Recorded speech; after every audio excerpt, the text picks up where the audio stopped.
ఈరోజు దేవుని వాగ్దానం నీ కోరికను సిద్ధింపజేసి నీ ఆలోచన యావత్తును సఫలపరచునుగాక. కీర్తనలు 24.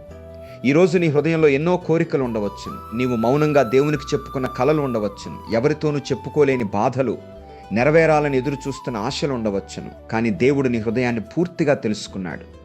మనుషులు నిన్ను అర్థం చేసుకోకపోవచ్చు, నీ కలలను చిన్నచూపు చూడవచ్చు.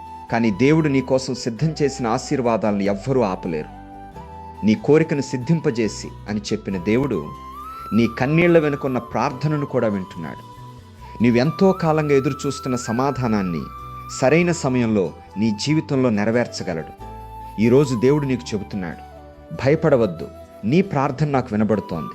నీ ఆశలను నేను నిరాశపరచును. సమయం వచ్చినప్పుడు నీ జీవితాన్ని ఆశీర్వాదాలతో నింపుతాను. సకల ఆశీర్వాదాలకు, కృపలకు కారణభూతుడా, కృపాసత్య సంపూర్ణుడా, మీకు వందనాలు.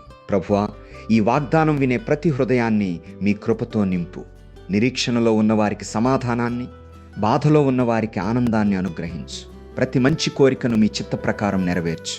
మీ కృపాబహుళ్యానికి సమర్పిస్తూ యేసునామంలో ఈ వాగ్దానాన్ని ఆశీర్వదిస్తున్నాను తండ్రి. ఆమేన్. ఈ వాగ్దానం మీకు, మీ కుటుంబాలకు, అందరి జీవితాల్లో నెరవేరునుగాక. ఆమేన్.